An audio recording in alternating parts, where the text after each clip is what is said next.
नमस्कार दोस्तों, स्वागत है आपका आपके इस चैनल कहानी सुनेंगे में। कहानी सुनेंगे एक ऐसा मंच है जहां प्रसिद्ध रचनाकारों की रचनाएं आपको सुनाई जाती है। आज इसी श्रृंखला में आगे बढ़ते हुए प्रेमचंद द्वारा लिखी गई अत्यंत ही प्रसिद्ध कहानी बड़े घर की बेटी सुनते हैं। तो आइए कहानी शुरू करते हैं। बेनी माधव सिंह गौरीपुर गांव के जमींदार और नंबरदार थे। उनके पितामह किसी समय बड़े धनधान्य संपन्न थे। गांव का पक्का तालाब और मंदिर, जिसकी अब मरम्मत भी मुश्किल थी, उन्हीं के कीर्ति स्तंभ थे। कहते हैं इस दरवाजे पर हाथी झूमता था।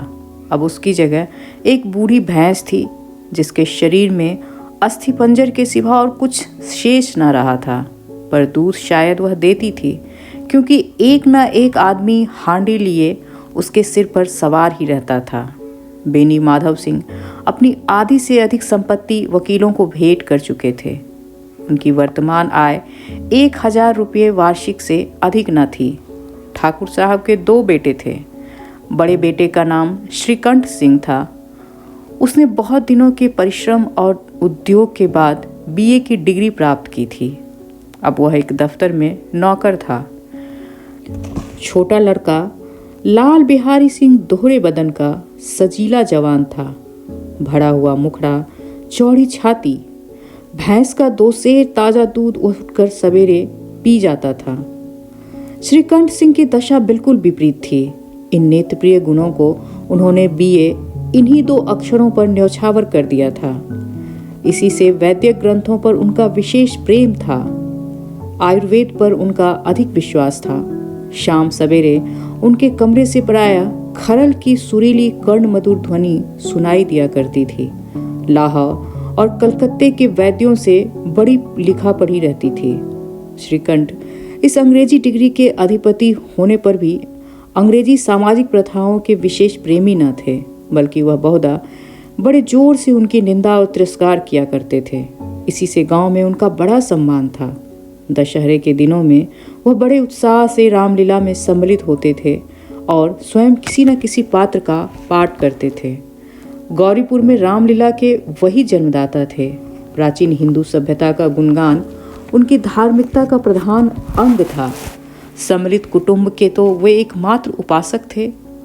आजकल स्त्रियों को कुटुंब में मिलजुल कर रहने की जो और रुचि होती है, उसे वह जाति और देश दोनों के लिए हानिकारक समझते थे। यही कारण था कि गांव की ललनाएं उनकी निंदक थी। कोई तो उन्हें अपना शत्रु समझने में भी संकोच न करती थी। स्वयं उनकी पत्नी को भी इस विषय में उनसे विरोध था। वह इसलिए नहीं कि उसे अपने सास ससुर, देवर या जेठ आदि से घृणा थी, बल्कि उसका विचार था कि यदि बहुत कुछ सहने और तरह देने पर भी परिवार के साथ निर्वाह न हो सके, तो आए दिन की कला से जीवन को कष्ट देने की अपेक्षा उत्तम यही होगा कि अपनी खिचड़ी अलग पकाई जाए। आनंदी एक बड़े उच्च कुल की लड़की थी। उनके बाप एक छोटी सी रियासत के ताल्लुकेदार थे।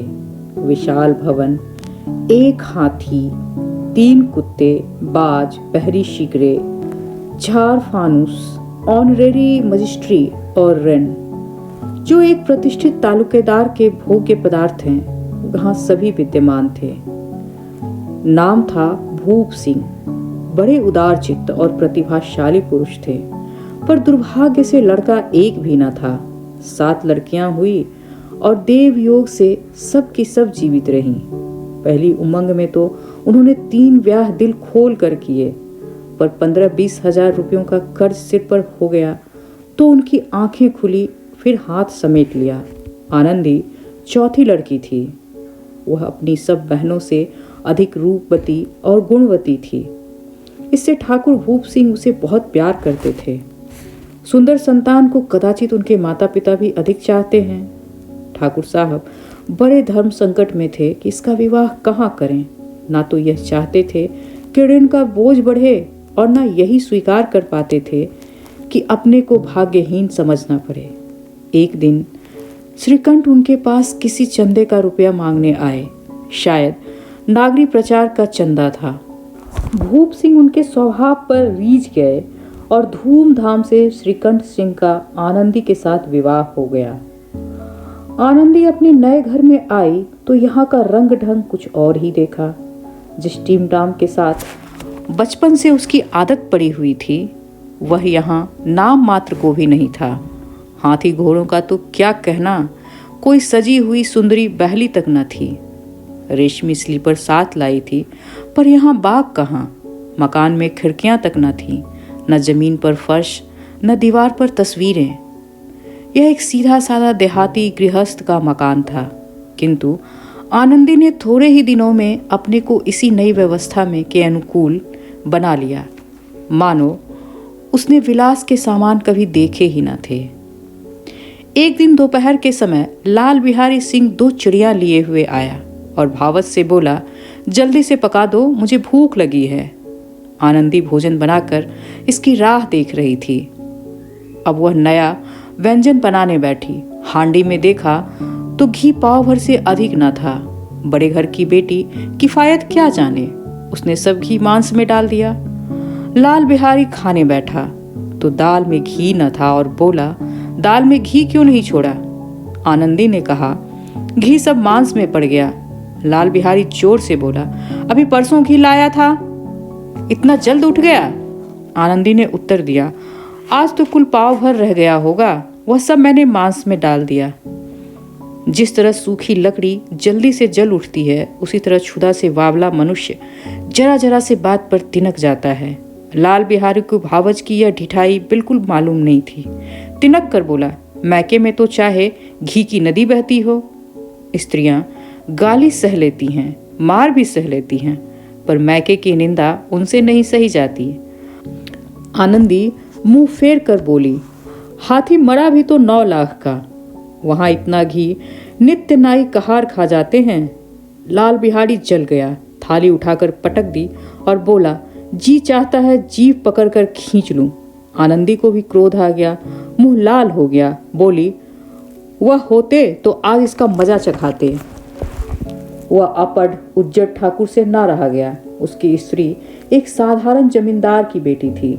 जब जी चाहता उस पर हाथ साफ कर लिया करता।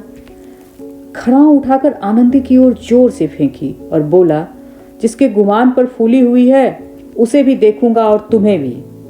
आनंदी ने हाथ से खड़ाऊ रोकी, सिर बच गया, पर उंगली में बड़ी चोट आई। क्रोध के मारे हवा से हिलते हुए पत्ते की भांति कांपती हुई अपने कमरे में आकर खड़ी हो गई। स्त्री का बल और साहस, मान और मर्यादा पति तक है। उसे अपने पति के ही बल और पुरुषत्व का घमंड होता है।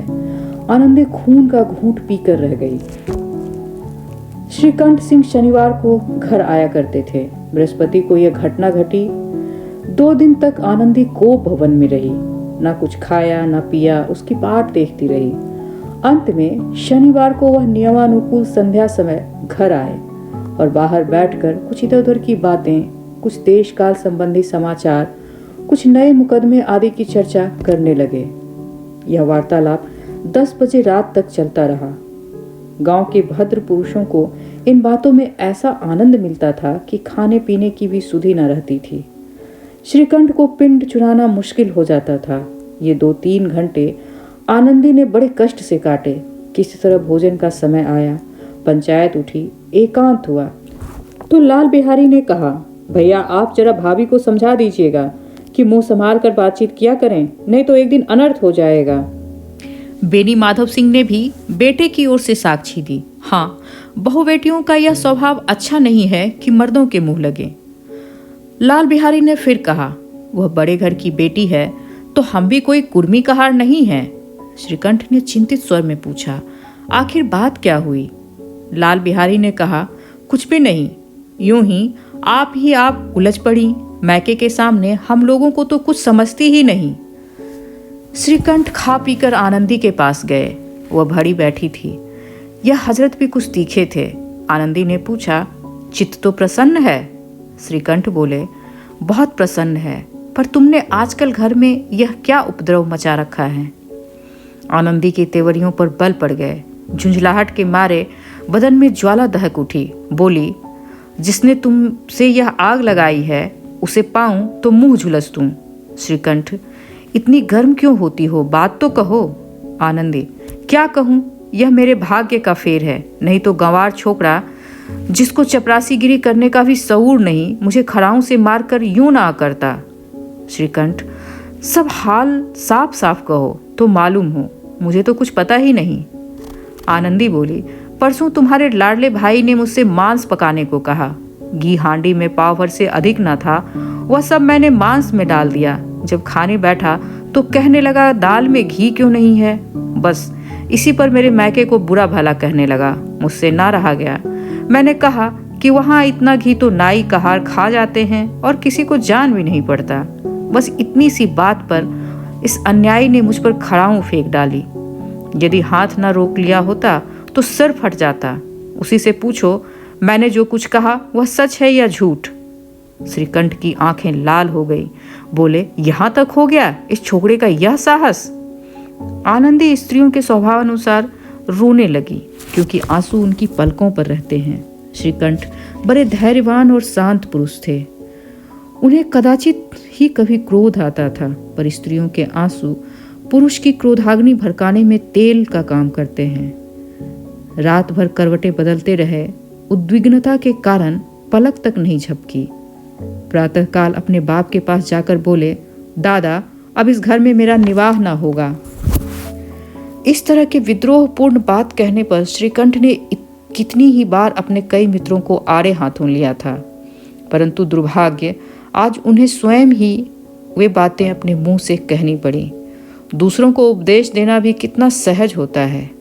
बेनी माधव सिंह घबरा उठे और बोले, क्यों? श्रीकंठ ने कहा, इसलिए कि मुझे भी अपनी मान प्रतिष्ठा का कुछ विचार है। आपके घर में अब अन्याय और हठ का प्रकोप हो रहा है। जिनको बड़ों का आदर सम्मान करना चाहिए वे सिर चढ़ते हैं। मैं दूसरे का नौकर ठहरा घर पर नहीं रहता। यहाँ मेरे पीछे स्त्री पर खड़ाऊं और जूते की बौछारें होती है।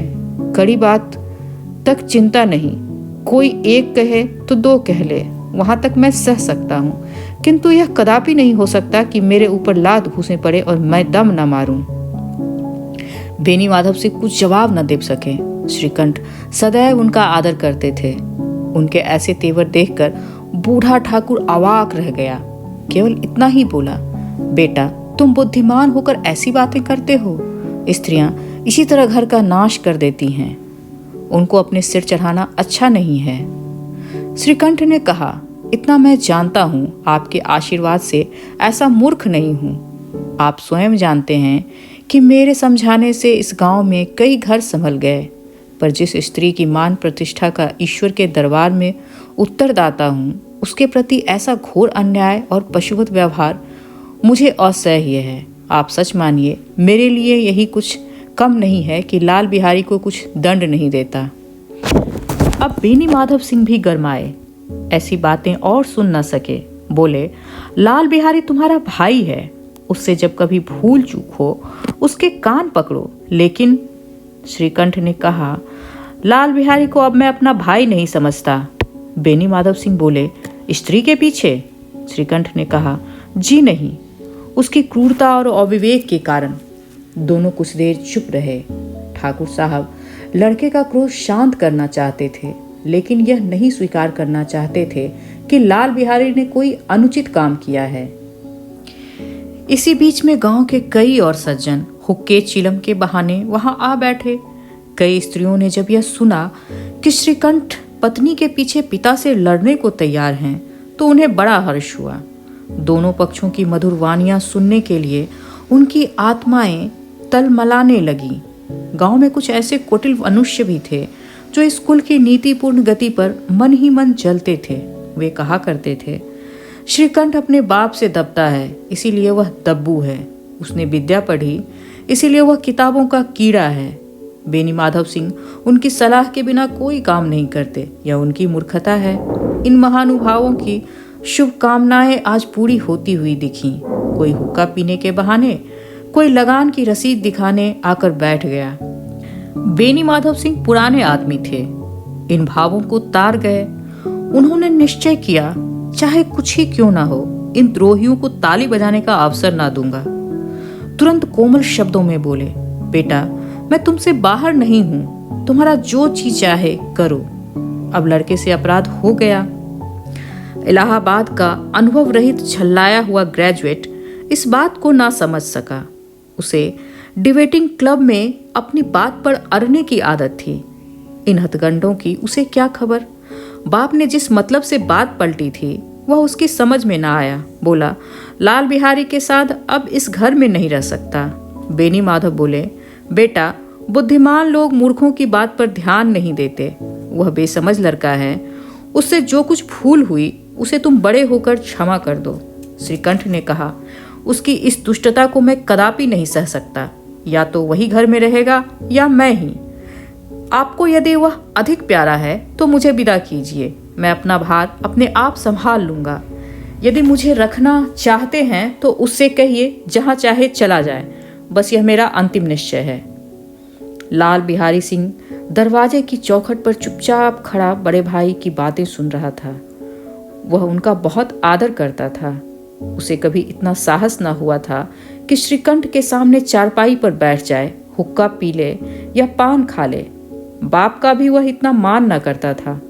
श्रीकंठ का भी उस पर हार्दिक स्नेह था। अपने होश में उन्होंने कभी उसे घुड़का तक न था।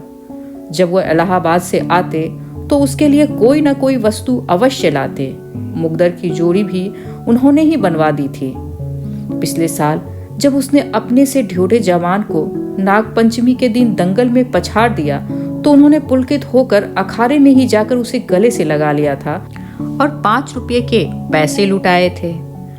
ऐसे भाई के मुंह से आज ऐसी हृदय विदारक बात सुनकर लाल बिहारी को बड़ी ग्लानि हुई। वह फूट फूट कर रोने लगा।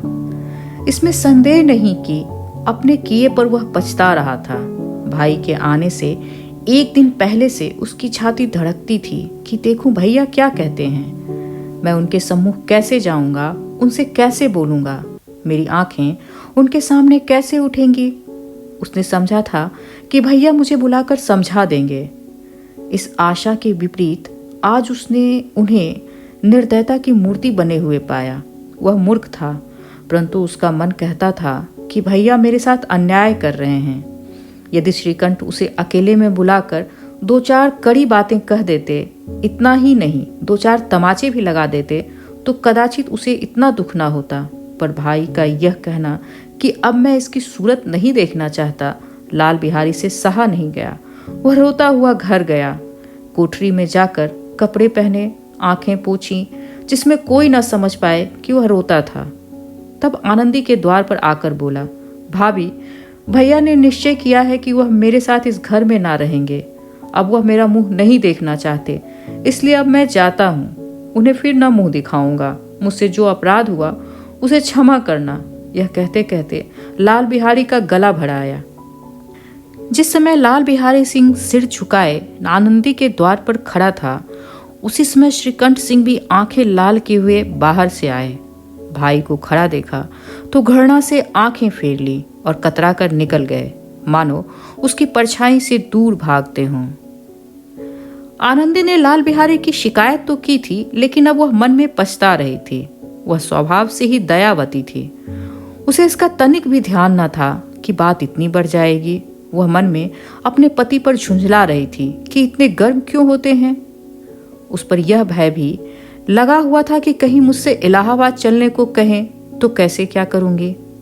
इस बीच में जब उसने लाल बिहारी को दरवाजे पर खड़ा यह कहते हुए सुना कि अब मैं चाहता हूँ, मुझसे जो कुछ अपराध हुआ क्षमा करें, तो उसका रहा सहा क्रोध भी पानी हो गया। वह रोने लगी। मन का मैल धोने के लिए नयन जल से उपयुक्त और कोई वस्तु नहीं है। श्रीकंठ को देखकर आनंदी ने कहा, लाला बाहर खड़े रो रहे हैं। श्रीकंठ ने कहा, तो मैं क्या करूं? आनंदी ने कहा, भीतर बुला लो, मेरी जीभ में आग लगे, मैंने कहां से वह झगड़ा उठाया। श्रीकंठ ने कहा, मैं ना बुलाऊंगा। आनंदी, पछताओगे, उन्हें बहुत ग्लानि हो गई, ऐसा ना हो कहीं चल दें। श्रीकंठ ना उठे। इतने में लाल बिहारी ने फिर कहा, भाभी, भैया से मेरा प्रणाम कह दो, वह मेरा मुंह नहीं देखना चाहते, इसलिए मैं भी अपना मुंह उन्हें ना दिखलाऊंगा। लाल बिहारी इतना कहकर लौट पड़ा और शीघ्रता से दरवाजे की ओर बढ़ा। अंत में आनंदी कमरे से निकली और उसका हाथ पकड़ लिया। लाल बिहारी ने पीछे फिरकर देखा और आंखों में आंसू भरे हुए बोला, मुझे जाने दो। आनंदी ने कहा, कहाँ जाते हो? इस पर लाल बिहारी ने कहा, जहां कि मेरा कोई मुंह न देखे। आनंदी ने फिर कहा, मैं न जाने दूंगी। लाल बिहारी ने कहा, मैं तुम लोगों के साथ रहने योग्य नहीं हूं। इस पर आनंदी ने जवाब दिया, तुम्हें मेरी सौगंध, अब एक पग भी आगे न बढ़ाना। लाल बिहारी फिर बोला, जब तक मुझे यह ना मालूम हो जाए कि भैया का मन मेरी तरफ से साफ हो गया है, तब तक इस घर में मैं कदापि न रहूंगा। आनंदी ने कहा, मैं ईश्वर को साक्षी कह देकर कहती हूँ कि तुम्हारी ओर से मेरे मन में तनिक भी मैल नहीं है। अब श्रीकंठ का भी हृदय पिघला। उन्होंने बाहर आकर लाल बिहारी को गले लगा लिया। दोनों भाई खूब फूट फूट कर रोए। लाल बिहारी ने सिसकते हुए कहा, भैया अब कभी मत कहना कि तुम्हारा मुंह न देखूंगा। इसके सिवा आप मुझे जो दंड देंगे मैं सहर्ष स्वीकार करूंगा। श्रीकंठ ने कांपते हुए स्वर में कहा, लल्लू इन बातों को बिल्कुल भूल जाओ। ईश्वर चाहेगा तो फिर ऐसा अवसर न आएगा। बेनी माधव सिंह बाहर से आ रहे थे। दोनों भाइयों को गले मिलते देखकर आनंद से पुलकित हो उठे। बोल उठे, बड़े घर की बेटियां ऐसी ही होती हैं, बिगड़ता हुआ काम बना लेती हैं। गांव में जिसने यह वृतांत सुना, उसी ने इन शब्दों में आनंदी की उदारता को सराहा। बड़े घर की बेटियां ऐसे ही होती हैं। धन्यवाद।